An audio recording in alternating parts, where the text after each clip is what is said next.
Hello folks, welcome back.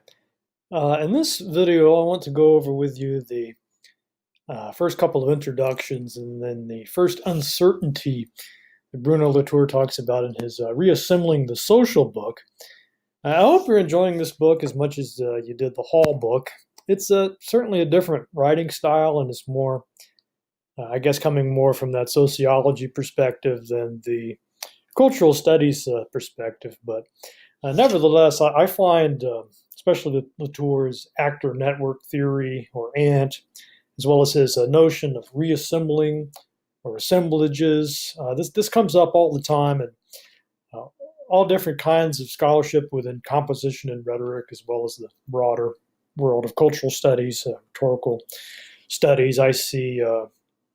There was a book we talked about in my previous class by Laura Grease, about it's a new materialism book about the Obama hope image, and she referred a lot to Bruno Latour in this book in particular. So you really see this all over the place. I think it would behoove us all to dig as deeply as we can into this book and make sure that we have a pretty good grasp, I think, of this different kind of notion of the social.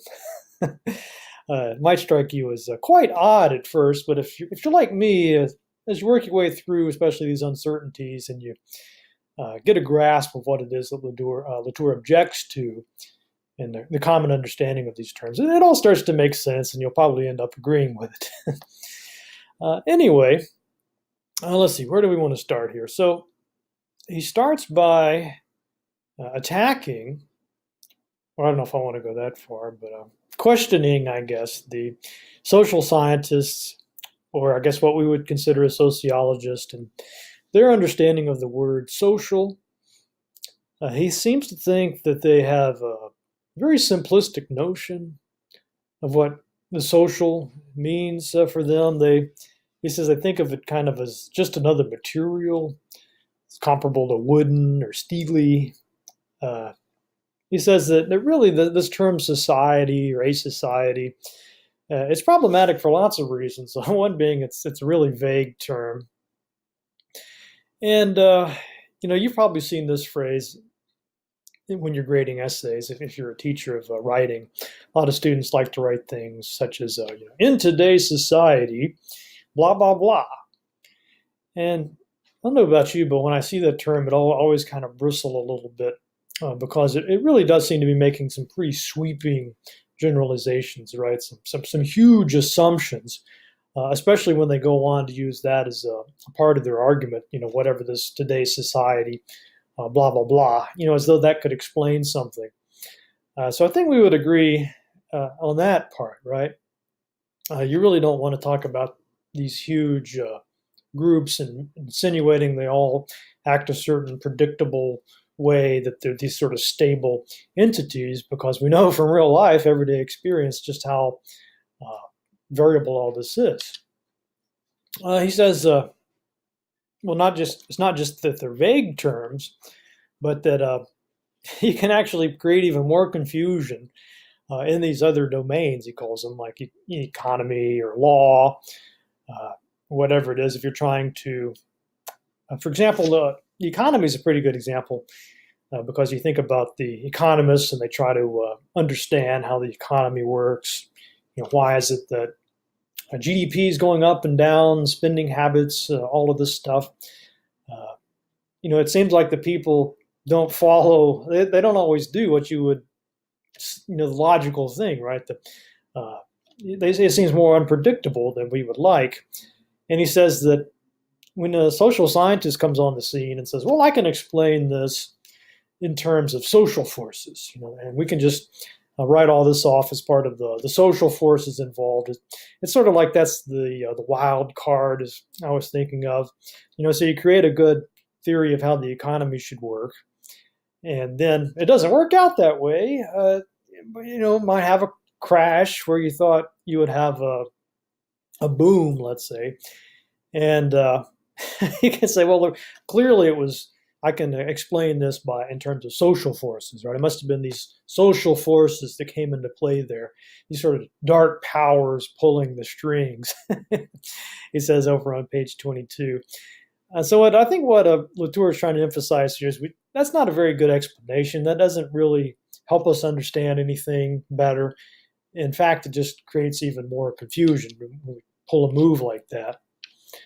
Um, he also says a couple times, it comes back to this idea of the informants.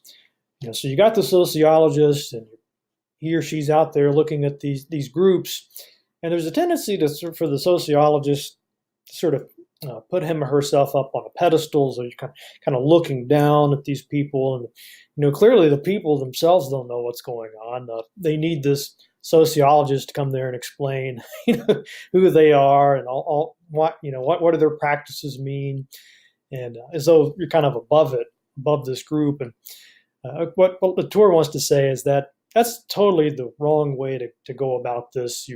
You're sort of down there with them is where you want to be, right, or beneath them, really, not trying to get above them. And he talks about this being kind of an intellectual shortcut that needs to be abandoned, or when you're trying to define these things, and he talks about a sudden acceleration. So, you kind of just sort of skip over the part that really needs the explanation and try to get as quickly as you can to the conclusions. Whereas Latour, and he comes back to this theme several times, that you don't want these sudden accelerations or these skips. Those are the parts where you really just need to slow down and really take your time, because that's really where all the interesting stuff is happening in any case. And so what does Latour want us to do? He says he wants to go back to the original meaning of these terms, want to be able to make the social able to trace its connections again. And so he's going to come back again and again to this idea that what we should be doing is looking for these connections. That's the all-important dimension of his theory. He says there's no social dimension of any sort, so we don't want to posit something before sort of out there already existing, that really these things are a lot more alive. There's a lot more fluctuation and dynamism at work. He doesn't talk about informants. Instead, he says that really the people know very well what they are doing. They're not just embedded in the social context. So we can already start to, I think, draw some contrast between Latour's ideas and some of the earlier ones we talked about, Althusser, for example, or some of those, maybe Williams, some of the other people that Hall talks about. So here we are talking about people not as, sort of ignoramuses out there just doing whatever it is they're doing without any kind of reflection. Instead, he says, far from treating people like they're just sheep, in some ways we're the sheep, right? And what we need to do is listen to these people. What are they actually saying?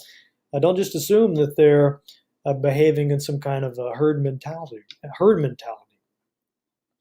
We shouldn't try to teach them who they are. Instead, they have their own theories of what the social is made of. Here's some questions that Latour puts to us: is how do they define and understand their collective existence? How do they hold it all together? So we really have to view actors as unfolding their own differing cosmos, is one of the ways he puts it.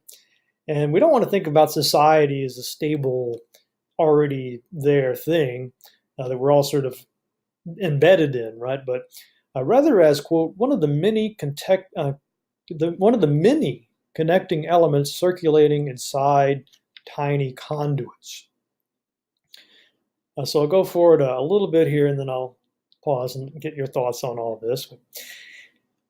He says, rather than use the social to explain other non-social things, such as the economy or the law or whatever it is that we're saying is kind of not social, he says that instead of that, we should explain the social by connection to these other things. So the social entails then a trail of associations between heterogeneous elements, a type of connection rather than a thing among other things. So the social is a type of connection rather than a thing among other things. It's in flux. These connections might be assembled anew in a given state of affairs, that should say. The social is only a very peculiar movement of reassociation and reassembly. So let me run this, this past you again. So rather than see the social as this thing that's already out there, instead it's a very peculiar movement of reassociation and reassembly. And his example that he gives here is he's talking about religion. It's funny how religion keeps coming up in these discussions, but he said instead of thinking of the social or the social forces as a way to explain religion, instead we need to do pretty much the opposite of that. So we need to see how religion links together entities which are not part of the social order. So there's nothing behind it. There's no setting it all up. Instead, these linkages are just temporarily created. So Latour says, instead of beginning with the idea of a society, we need to end with one. And the social is something we need to reassemble, not taken as a given. So anyway, I think this is a good spot to pause. A lot of course, these are just introductory remarks he's giving here. He's going to have use the rest of the book to explain this stuff. But I just thought I would pause here and get your take. What do you think so far about what Latour is saying here about the social and how his understanding is different than the more traditional one? And let's go ahead and start thinking even now about, how might this be useful to us as rhetoricians or as students of culture? Is this a better way to think about the social? All right, so moving on then, he talks a little bit here about his actor network theory, which he's most famous for, I would say. And he plays around with all these wonderful metaphors. He likes to take the acronym there, and apply it sort of literally as thinking about a blind, myopic, workaholic, trail-sniffing collective traveler. So it's very much a humble view, I think, of the scholars or the sociologist, right? You're just a little ant. Don't get too high. Don't think too much of yourself. Don't get too high-minded. Remember, you're just this sort of ant trudging along. You're way down here looking up. You're not up on a pedestal looking down. He also uses the metaphor of relativism. He talks about, I guess, sort of like Einstein's relativism applied to sociology, maybe. It's multiple, ever-shifting frames of reference. He talks about it as a circulating fluid. Love this idea. We need to float on the data and not drown in the data. That sounds nice. And he says that we need to learn three things. One, how to deploy the many controversies about associations without restricting in advance the social to a specific domain. So he says again and again, it's very tempting as a sociologist to put something out there in advance and then use that to explain other things. What he wants to say is, again, sort of the opposite, is there's a lot of controversies going on with any kind of association. He'll elaborate a bit about this later. When he says, really, instead of trying to brush aside these controversies or ignore the controversies or settle the controversies, that's kind of the wrong way to think about it. What you really want to do instead is deploy the controversies. So we'll get more into that. And he says that we want to render fully traceable the means allowing actors to stabilize those controversies. And so for him, whatever these associations, collectives, whatever you want to call them, they're always in danger of breaking apart at any minute. It takes a lot of work to keep them together, and then it's that sort of process of keeping it together, preventing it from falling apart or entropy. We can sort of trace those strings or the means, or I kind of think about this, all this sort of bubble gum holding this, machine together. We can look at those, look at that bubble gum, and learn about the social that way. He says that determine which procedures make it possible to reassemble the social, not in a society, but in a collective. Wants to flatten the social world to expose the links. So determine which procedures make it possible to reassemble the social, not in a society, but in a collective. And so I think this is a pretty interesting idea, is the social as being just constantly reassembled. It's kind of like to come back to something in my childhood, the Transformer toys, the robots and the vehicles. It's almost like the social is just kind of the ultimate transform. It's just constantly transforming into all kinds of different configurations at any given moment, and you can learn a lot by understanding these transformations. You can trace those means. And then he ends this section by talking about his book as a travel guide, and I thought this was a pretty good metaphor he uses. The territory on which it's so he says he wants us to think about the book as a travel guide. And if you think about what a travel guide, the purpose it serves, as you're reading a travel guide, you never get confused. You never confuse the guide, the book, with the areas, the locales that it's talking about, right? That seems pretty straightforward, but he says, I guess with theory, there's a tendency sometimes to get so confused that we start thinking of our theory as being the same thing or inseparable from the thing that we're supposed to be using it on. And so he wants to avoid that conundrum. And then he picks up here and there with this metaphor. He talks about driving. We're not on some already existing freeway, but exploring for the first time the bumpy territory in which a road has been planned against the wishes of many local communities. We're ants on shifting sands. So some pretty interesting metaphors there. I love his metaphors. He's very evocative. We have to record every reported point simply by longitude and latitude, rather than insisting that only data that fits into a preordained geometrical shape be kept. So if you think about making this map or travel guide, people are reporting in, there's a point here, there's a point there, and what we want to do is kind of like these ants, just recording these points, not thinking about the shape that this is all supposed to be fitting into. He says society is no more roughly made of individuals or cultures than Africa is roughly a circle. So that I think this line on page 24, and I've kind of modified it a little bit, but I really think this is pretty clear to me anyway. So if you got a student that starts talking about African culture, African culture, blah blah blah, and I don't know about you, but again, when I hear something like that, I start thinking that seems to be pretty rough, pretty shoddy generalization. What can you really say, about African culture? And usually what's happened is there's this kind of preconceived notion there at work there, right? So Latour wants to just get rid of all that jazz and say that it doesn't make any more sense to talk about that African culture that way than it would be to say that the actual geography of Africa is a circle. It's roughly a circle. No, it's not, right? It's much more complicated than that. And again, he says instead of thinking about controversies as something to avoid or shoo away from, he says really want to feed off the controversies because that's what the social is made out of. So hopefully this is starting to make some sense. I have sort of combined these introductions here. Let's see if there's any points in this Learning to Feed Off Controversies chapter.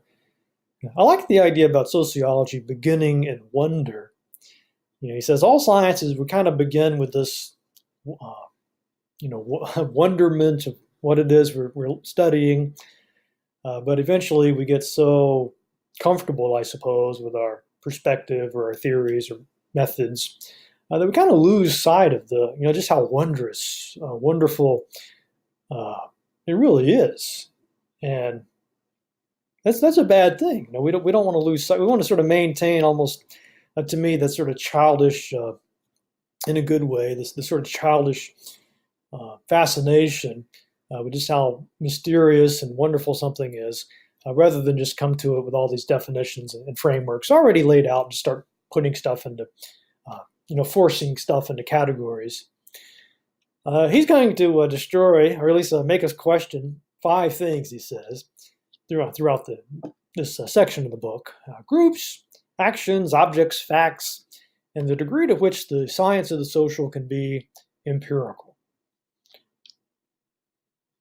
Okay, so I think that'll do it for this. And I want to wrap up, or move on anyway, to this first source of uncertainty, the groups. So he says there's no such thing as a group per se.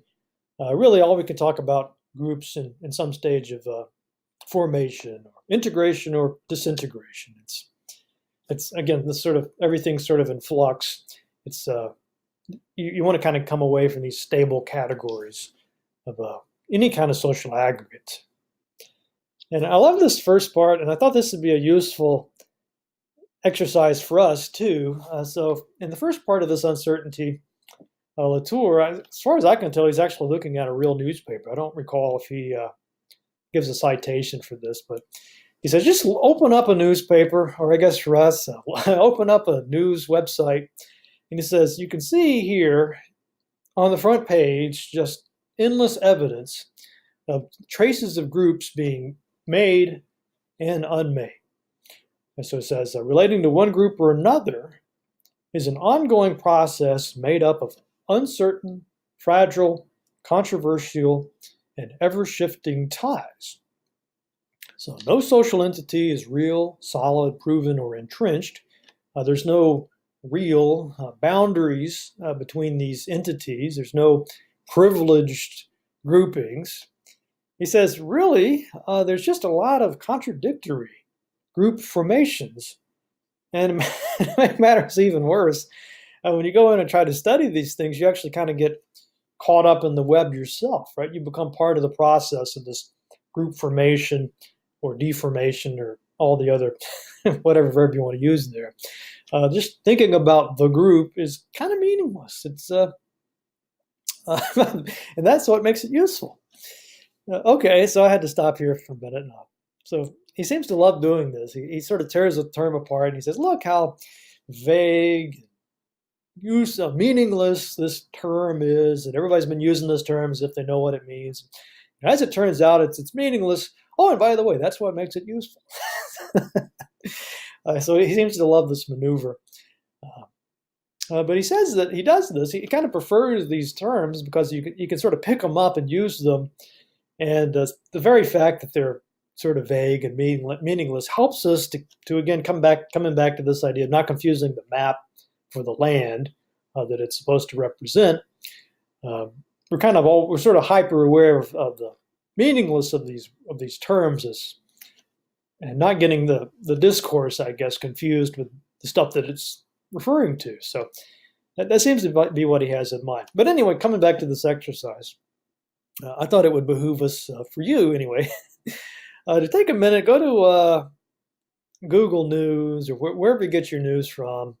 I guess you could look at the TV news if you like, or if you have a newspaper, that'd probably be easier. And, go through there and see if you can do something like what Latour does here in the first part of this chapter. See what kind of traces you can find there about groups being made and unmade. So he's got all kinds of examples from that. So you might find examples from all this political stuff going on. I'm sure you sort of can do this on your own. Hopefully, looking forward to it. So I'll just stop here. Just take a few minutes to do that. Come back and see if you can sketch out a list of these group formations the way Latour does.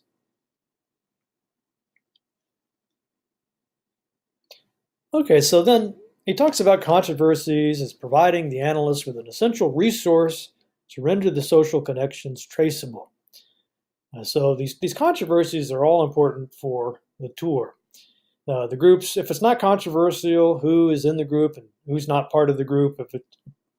If it is something like a stable group, then it's, according to Latour, he'll come back to this, it's not really a group at that point. It's kind of a dead thing. And so it says group formations leave all these traces in their wake, then the already established groups, which by definition might remain mute and invisible. So if there's not some controversy about the group, it's not really a group. He says every time a new grouping is alluded to, the fabrication mechanism necessary to keep it alive will be made visible and thus traceable. Groups are made to talk. Anti-groups are mapped. New resources are fetched so as to make their boundaries more durable. So remember, the boundaries are never permanent, right? They can be more durable, but eventually they'll disintegrate. And professionals with their highly specialized paraphernalia are mobilized. So again, think about any group you want to talk about. We have plenty we could choose from. I think a lot about gamers, and you hear about hardcore gamers, or you think about these other the really controversial groups. What is this? Something like the what was it? Gamergate, right? We could talk about thinking about Gamergate, and how did the people talk about that group? Who's the anti-groups? What resources are fetched to make these boundaries durable? So Latour says we could take any group formation you want and ask these questions. And really, if you want to understand anything, that's what you need to pay attention to. All right, so it says to delineate a group, you have to have spokespersons to speak for the group existence. So all need some people defining who they are, what they should be, and what they have been. So groups are not silent things, but rather the provisional product of a constant uproar made by the millions of contradictory voices about what is a group and who pertains to what. So I think we can think about just about any group formation. I'm trying to think of, I'm tempted to just jump in with like Black Lives Matter. What are some of these other groups out there? It could be even something like Republicans. What is it? The Libertarians or NRA. You think about all these groups out there that get mentioned a lot in the news, and there is kind of a constant uproar, right, about who gets to define that group. There's not like a stable definition out there. There's so much controversy around these aspects. What should the group be about? What have they been in the past? I mean, I don't know about you, but I see this all the time, everywhere. What Latour is talking about here. He says there's no group without some kind of recruiting officer. That's a pretty interesting idea as well. He says even if the group is the individual, so even if you're just talking about one person, the individual, he says even that required so much work to get to that point. And I guess he's thinking here about think about how you got to be the person that you are. It wasn't just you and you alone, right? Taking your life to get to this point where you can sort of take your life into your own hands. So I think he's saying here that we could take these same sort of issues about defining who they are, what they should be, what they have been, not being silent. We could sort of apply all this even to the individual. So even yourself as an individual is kind of a group formation. I think that's a pretty interesting idea. I hope that we'll get more into that. He says here, the actors do the sociology for this. This is on page 32. Actors do the sociology for the sociologists, and the sociologists learn from the actors what makes up their set of associations. So actors do the sociology, and the sociologists learn from the actors what makes up their set of associations. Oh, that sounds pretty profound. Social aggregates are not the object of an extensive definition. And if you're wondering what is an extensive definition, that's defining something by pointing at examples of the things that's being defined. So I guess it's thinking that you don't want to think about these groups or social aggregates as being things you can point at.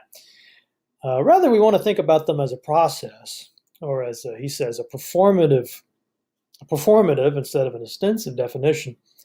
So that is the various ways and manners in which they are said to exist. The ways and manners. He says he's not talking here that, when I first read this, I had this very thought. So he's not saying by this that the social aggregates just exist as discourse, or it's all language. He says specifically, I'm not saying that. But what he is emphasizing here is the performative nature of it. So he says, if you stop making and remaking groups, you don't have a group. And I love this passage on 37. So he says, if a dancer stops dancing, the dance is finished. So in the same way that if a dancer stops dancing, the dance is finished, if the group stops being made and remade, then it's no longer a group. So this is, I think it's starting to become pretty clear now what we're trying to focus on, the formation, deformation, transformation of all these groups out there. He says they require ceaseless upkeep. So just ceaseless upkeep. And the analysts themselves play a role in the process. And I was kind of wondering if we could think about this as groups being verbs rather than nouns. So if you talk about grouping, like let's group up, and thinking about it that way rather than groups is again something you could point at all these groups and say, well, they're, what is this group? Well, there they are over there. So instead of that, thinking about, well, you're talking about this group, here's, you're talking about a verb. How do you do that group? Or being a group is something that you do rather than something that you are. He says we can't assume a person. Oh, I love this example too. So he's given these two people, and I don't know what, I forgot what they were asked, but he says, take two people, and one person says that she's part of this, or she's living in this God-ordained world. And then this person over here that says, well, I'm being dominated by market forces. He says there's really no sense that you can talk about these two people as living in the same social world. There's no society that they're both part of. There was nothing out there to begin with. And, far from just ignoring or dismissing what it is they're saying here, if somebody says they're living in a God-ordained world, that's quite a bit different than somebody saying I'm living in a world dominated by market forces. So far from dismissing this or saying it doesn't matter what they're saying here, quite the opposite. We need to zero in here. We need to listen, because this is really what the social is all about. So he says the word social is not a stable and a sure thing. And this passage on 36, this gets quoted a lot in scholarship, so I wanted to put this into my video. So he says the word social is no more, it's on page 36, he says it's no more than an occasional spark generated by the shift, the shock, the slight displacement of other non-social phenomena. So the word social is no more than an occasional spark generated by the shift, the shock, the slight displacement of other non-social phenomena. So I think this is, again, a good place to pause. What do you think about his definition of the social here? Do you agree or disagree with this? Do you think this is useful or just confusing? Why or why not? All right, then moving forward, he's got some other terms he introduces here, and these are all really important terms for Latour and by extension all the people that refer to him. And this is about intermediaries and mediaries. So he defines intermediaries as what transports meaning or force without transformation. Defining its inputs is enough to define its outputs. He uses the metaphor of a black box. So you think about a black box, and sort of, we don't know really what goes on inside that black box. It's just this thing goes in and this thing comes out. Very predictable how that works. We don't even need to know what's inside it. So he says that's kind of the intermediary. The mediary, though, he says this can't be counted as just one. It might count for one, for nothing, for several. It's unpredictable. So this would be, you put something, you could put all kinds of different stuff in there and get all kinds of different stuff coming out of it. It's unpredictable. He says you have to look at each sort of case. So you put an apple in, and Applesauce comes out. You put a pear in, and maybe an orangutan pops out. what what is the formula there? I don't know if there is a formula, right? We just have to look at each specific case every time.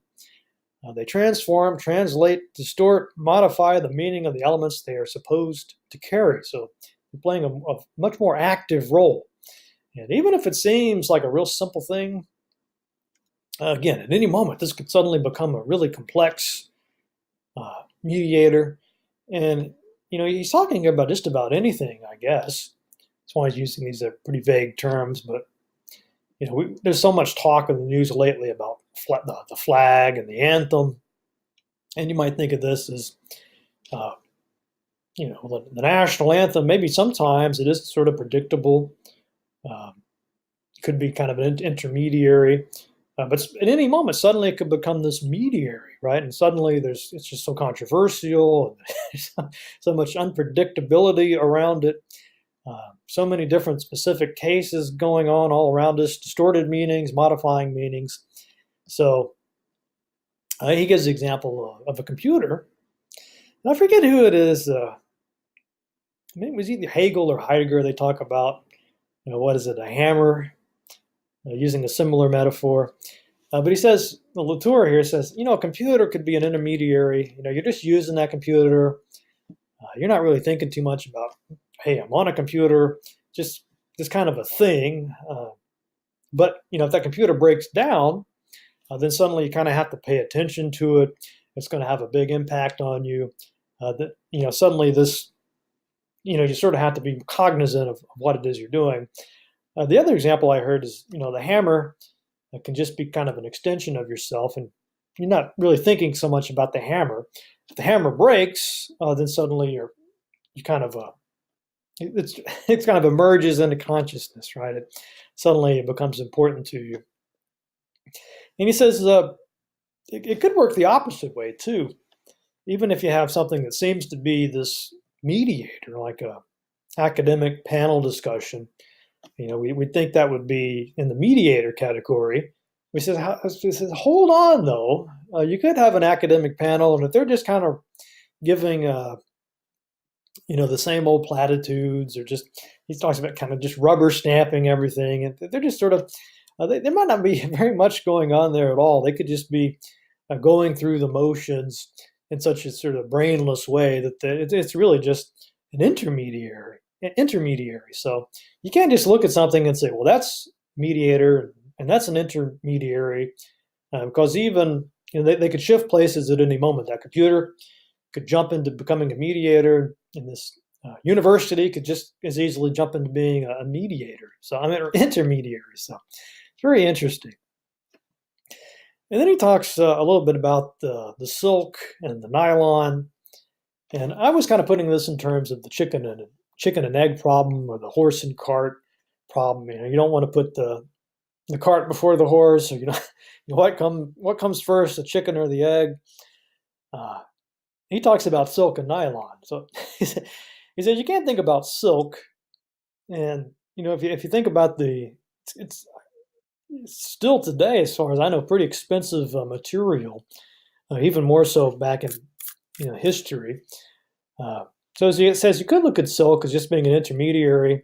That is, there's some rich people or highbrow group, and they use silk as a way to represent themselves. So it's sort of like you've already got this highbrow group out there, and silk is just something, just one of many ways they use to, hey, look at me, I got all this silk, right?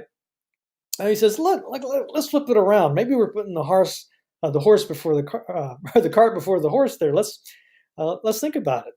So maybe it's the other way around. Maybe that these he talks about the chemical manufacturing differences. What silk made by some type of caterpillars, I think it's very expensive, sort of cumbersome, very expensive process, versus the nylon, which I guess is made it cheaply in a factory somewhere.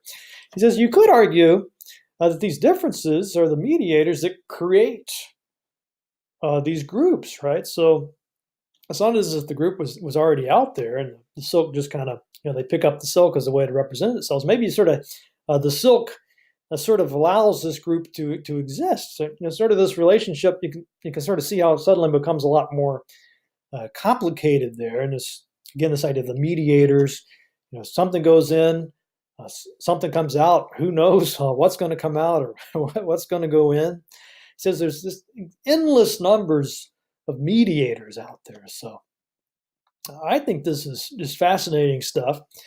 Hopefully you're enjoying this too. We got plenty more uncertainties to deal with, though. So anyway, I'll end it here. Hopefully this was useful to you. I'd love to know your thoughts. If you got suggestions, comments, questions, whatever it is, feel free to put those in the box. But anyway, hope you're having a good day, and see you next time.